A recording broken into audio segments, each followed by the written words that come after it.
I'm sorry. Yeah. Is there any chance that happens?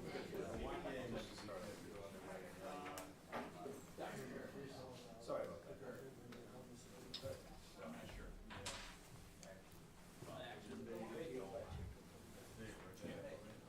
Barely hanging on. Thank you. That's the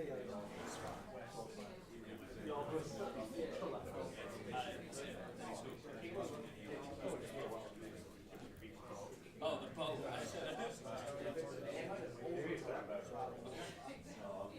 Hey, John. Is it the same? No, yeah, no. Somebody else. Happy birthday to you first off. Second of all, not last year. Last night? Why is so many Oh, could have held that 4 more hours. Fuck. Well, he had already. Boy or girl? What's going on with I was wrong. We were talking about it. I thought boy. the square? Yeah, also, I got made the board. Yeah. Why I had a job, I had to get $5 per square. But yeah, I got them also. So do I get 6 square? Yeah, if you pay 38, 6. Sound waves today. Yeah. And if I have to follow up.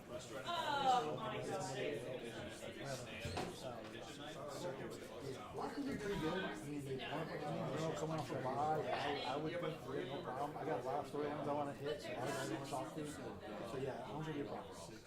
But I could come in and do him and always play practice if I need to right now. Oh, yeah, I got you, man. Yeah, I don't think it'll be a problem. Okay. Oh, I see. Oh, okay. Yeah. Okay. Yeah. Gotcha. So not one more season. I don't know where that's No. I'm okay with it. I'm sad. Like I'm not like, oh my gosh, we need to have another season. I'm like, I really enjoyed that show. And I really miss it. No, I think they can do it. I think if everyone, like they need to bring that Kristen Doty in. Come on, she's such good television. No, what I mean, like, in the best way, she's the best television. Gotcha. And she great. But I'm thinking of Saturday. No. She's such a mess. That Kristen Doty does not think she. Yeah. That's a Okay. I'm passionate. Maybe we're looking for different things in our reality TV. I agree with Stalcy with the board as well. Plus, yeah, that's good.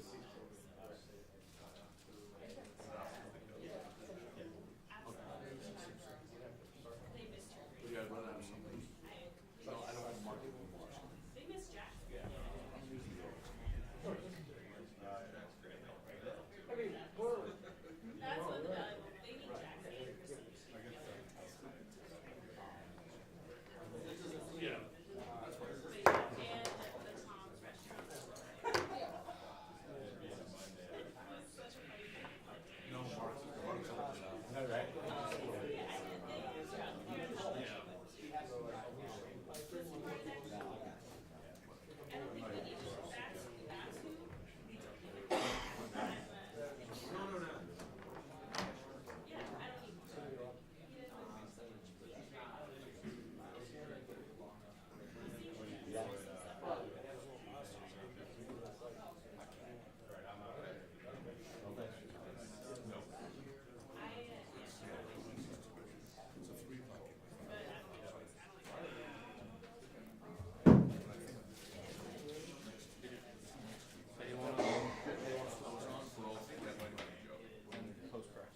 Yeah, I don't need to. I thought they were winning the bye. No, securely. That's what it is. Oh, I was gonna split. I was gonna split your own.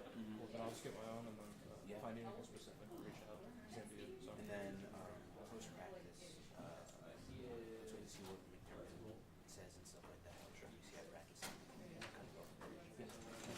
Cool.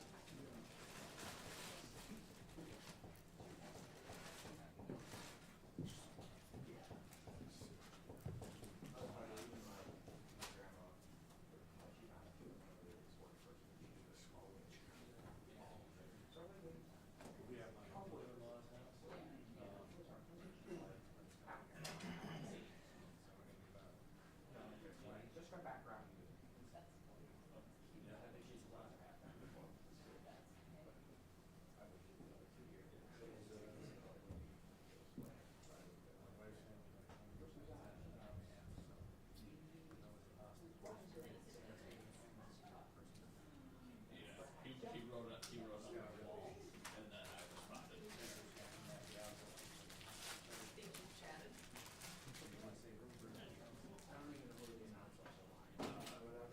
Catherine said she knew That's all I know. it was my birthday because she said, "Hey, write on my wall." And there's only one reason for anybody to ever write on my wall. Amen, brother.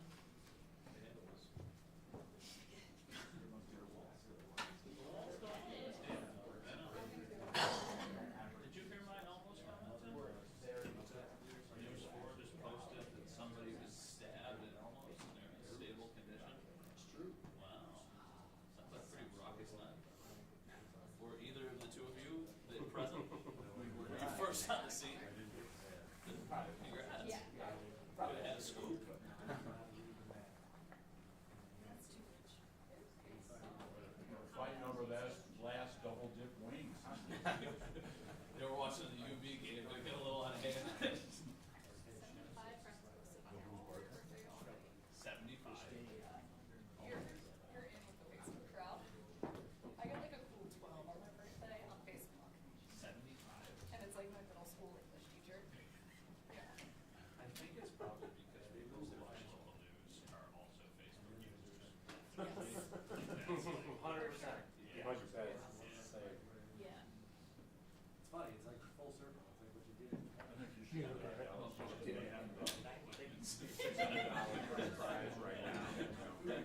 Oh my God. Lamar and Derrick Henry, it's like, oh my God. Yeah, it's usually how it goes. Like, Yeah. kind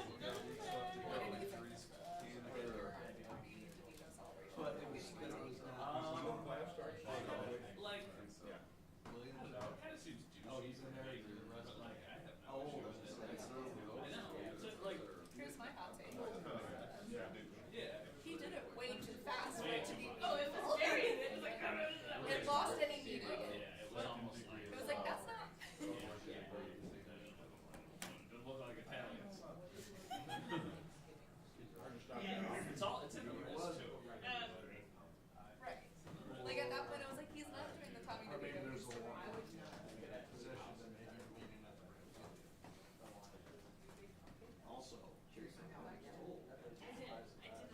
Oh, Catherine, thank you so much. Yeah.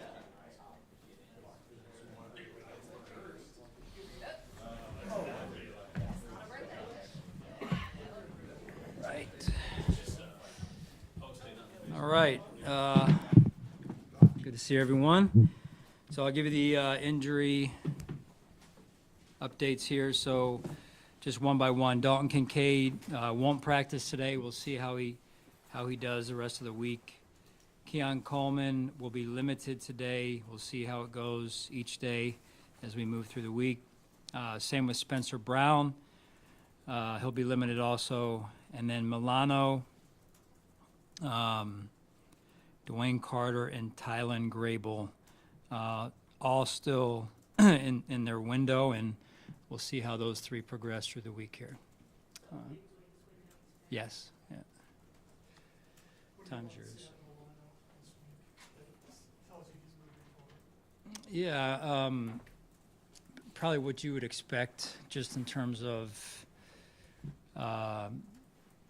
getting back in the flow, endurance, because he hasn't played football in quite some time. So really just trying to take it, one day at a time, one play at a time, not to sound like it's coach speak, but that's really what we're looking at. So, I think Ryan was, sorry. We'll see. Yeah, for all three of those guys, we'll see. Sorry. Basically, same line of questioning. When he does eventually get activated, do you anticipate it's gonna be just kind of a pitch count?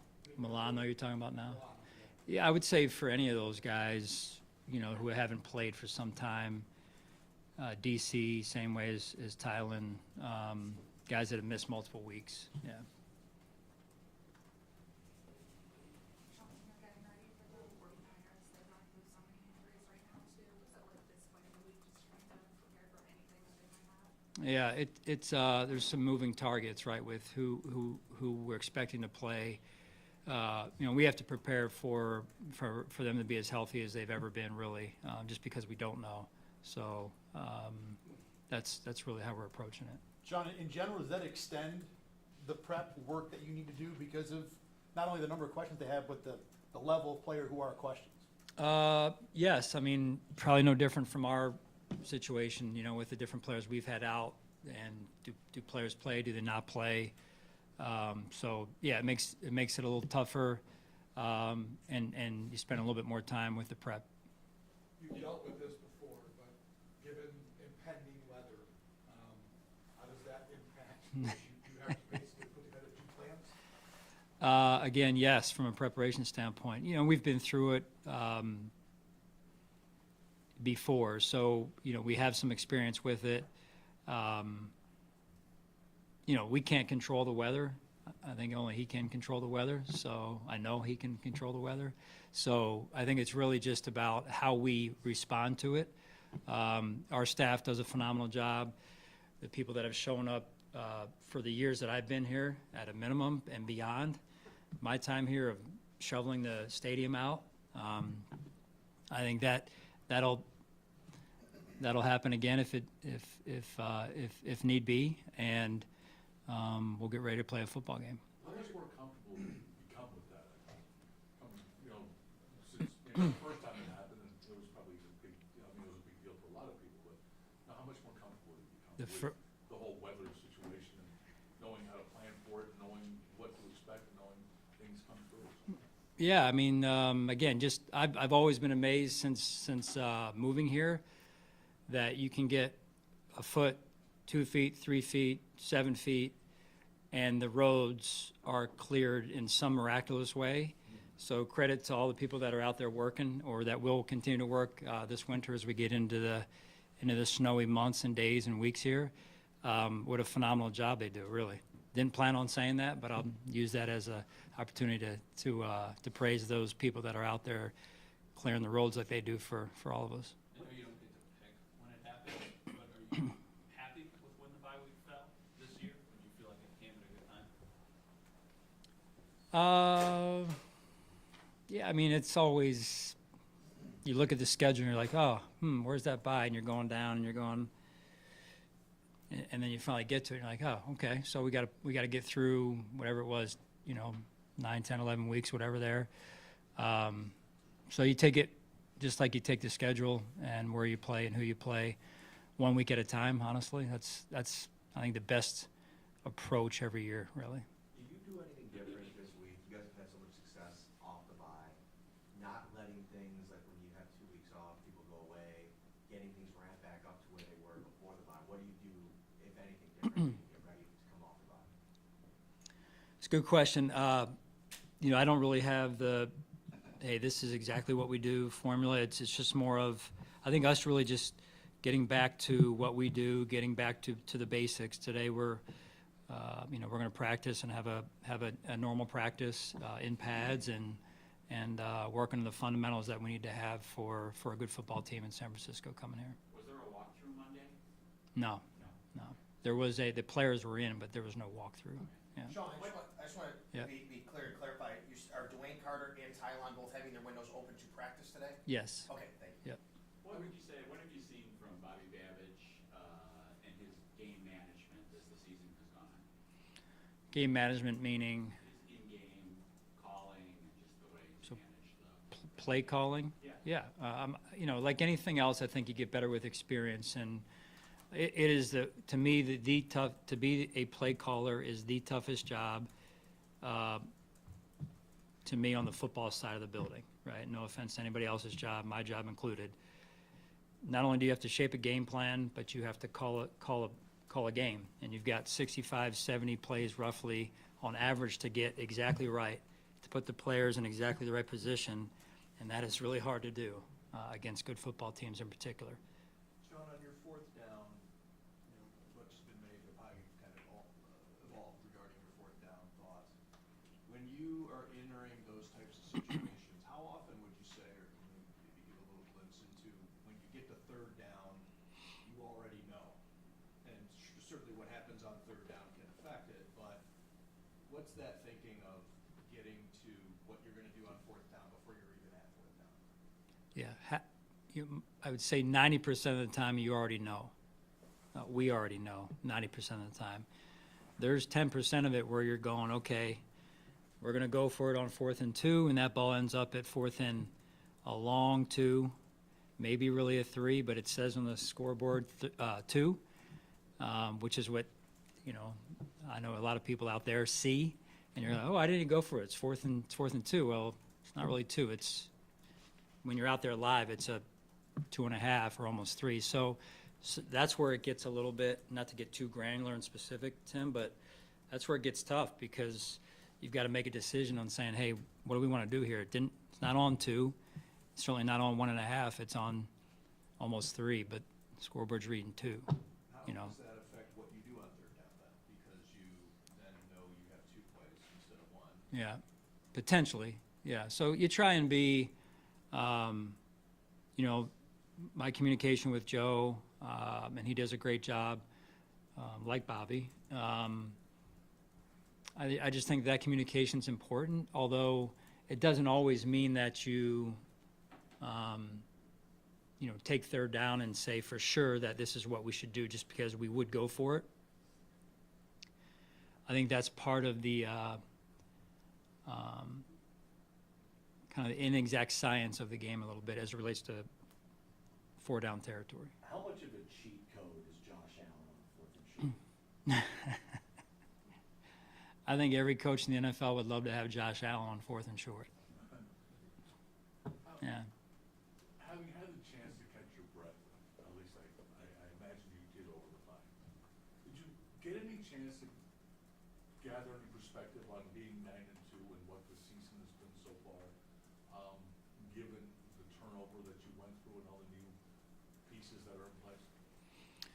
Yeah, I don't really think yes to a point, but I would say a small point, right? Just in terms of you don't really get a chance to slow down enough until the end of the season to think about how it all came together, what the team and what certain individuals were able to accomplish. I think that's for after the season more than anything, and I think this week specifically with Thanksgiving, you're grateful for just the opportunity to go out there and be in the room with these guys and gals and on this team, and you get a chance to watch over the bye week other teams and other organizations, and you realize how good we have it here. You mentioned kind of what it's like from your perspective preparing for San Francisco when they have all these moving parts and injuries. Kyle Shanahan, just what do you make of what he's done with kind of this group when there's been evolving players, who's involved and who's not, and just what he's able to do from a coaching standpoint? Yeah, he's a great coach. Simply put, he's a great coach. We've both been in the league a long time. We've gone up against each other a number of times in the NFC South. It was for a few years there, and twice a year. I don't think there's many coaches in this league better than Kyle Shanahan. I really don't. Obviously, uncertainty around Brock Purdy, but if he's able to go, what challenges does he present preparing for him and what he's able to do without him? With Brock?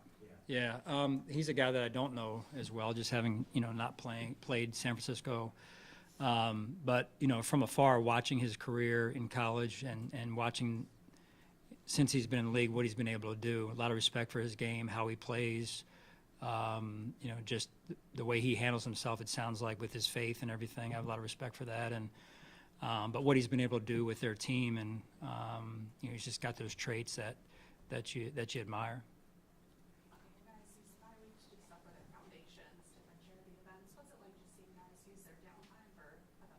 Yeah, I think it's great. I know Keon did some things, and there's a lot of the guys, like you mentioned, Catherine, doing things in the community or when they go back home, those things. So it's certainly fun to watch when they pay it forward, and I think our guys do a great job of doing that. There's a possibility of clinching the AFC East this week. Is that something that you guys talk about at all, acknowledged at all? I know it depends on what happens on Thursday, but just being able to do that already at this point in the season. Yeah, I think we're mostly, Elena, focused on our level of play this week against a good football team. So that's where our focus mostly is right now.